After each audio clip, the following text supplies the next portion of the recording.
Hello everyone. So in this video we are going to discuss about a child was brought to the clinic hospital with a complaint of fever with rashes, 7 years old child. Okay, so once the patient is arrived to us, we need to have a broad differential diagnosis in our mind when see the patient with fever with rashes with this age. Okay, so I've divided this fever with rashes, but then I've divided according to the source of these causes. Maybe can be said a classification. So the first one is actually mainly infectious causes, cause the patient to be present with fever and rashes. Other than that, the common common causes of this fever with rashes in kids, which is measles, rubella, chickenpox, HFMD, all these causes. Then other than that is ITP and HSP, but then usually in these types there'll be no fever, but then I just included here because it is common as well. So but then in this video we're going to discuss about these infectious causes only. Maybe in other videos we can discuss further on these topics. Okay, so as usual we start with the clocking sheet over here. If you guys focus on here, we'll be actually having a chief complaint, HOPI, systemic review, birth history, feeding, immunization, developmental, family and social. Okay, so in these infectious causes, the mainly we will be focusing on the HOPI, and then family, and then social, which is would be very important, and plus with this systemic review. Okay, but in this other common causes I've put in here, we focus on HOPI. Yes, HOPI, systemic review as well. Other than that would be this birth history, and immunization would be playing a major role. Okay, on this causes patients with fever and rashes. If you guys once we start this clocking this patient, we'll start with Socrates, right? It is more common use this technique. So we'll be asking the details of fever and rashes, when it started and how it presents, any medication we taken, all those things. You can actually check in over the Instagram, easy medicine 003. Okay, so once we discuss all the causes, the details of this fever and rashes, which we actually divided into the other common questions we need to ask the patients to narrow down the diagnosis, and also other relevant questions. Okay, so with this fever and rashes, what would be the associated symptoms we can ask on is actually about the vomiting, which is more common in dengue, malaria, around abdominal pain. Okay, so it is common in all these 5 causes. Okay, so the typhoid, malaria, dengue, so on. Headache, which is common in meningitis. Black water fever, if you guys know, black water fever is actually a black color urine, which is common in malaria.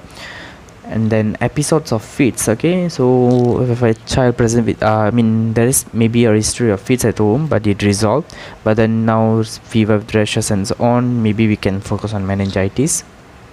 Redness of eyes, before move to the whale disease, it is common in leptospirosis, so we can ask about it, and actually we can rule out in our physical examination as well. Okay, and then jaundice, maybe we can ask as any notice of changes in skin color, in eyes color and so on. And also this one as well, both this redness of eye and jaundice we can actually check in during the physical examination.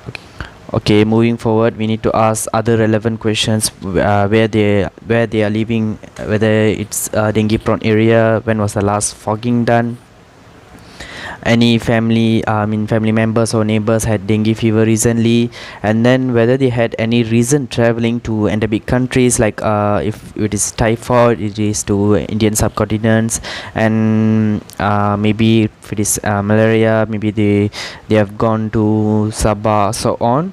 And jungle trekking activities. Okay, swimming, maybe we can focus on leptospirosis, and eating at a unhygienic eatery or stalls for typhoid, seek contact from family members or daycare where the child has been sent, or maybe at schools or so on, maybe any previous upper respiratory tract infection. Okay, maybe it caused meningitis. Okay, so these are the questions we need to ask, other relevant questions. And moving forward for the physical examinations, Actually, as a whole, we need to do from head to toe. I'm just focusing on this particular five infectious diseases here. So the first one would be signs of meningitis. Maybe we look for neck stiffness. It is one of the three important signs in meningitis, and then Kernig and Brudzinski signs. Okay, we need to check that one. And then hepatosplenomegaly, which is common in most of the causes over here. And jaundice, look for the at the eyes and so on, anemia. And then very important is signs of shock. Maybe the child is presented late, so we need to check first whether the patient is in shock state or not, and then we need to manage him accordingly. And then for the investigation, it's just as I mentioned just now, we need to do a proper investigation from full blood count, starting from full blood count. But then I'm just focusing over here according to the diseases. So the first one is dengue. For dengue, we do a dengue combo test, NS1, which is done usually less than 3 days. For malaria, we do peripheral blood film. Leptospirosis, we do the MAT test. Meningitis, lumbar puncture, but then we need to check for the contraindication as well.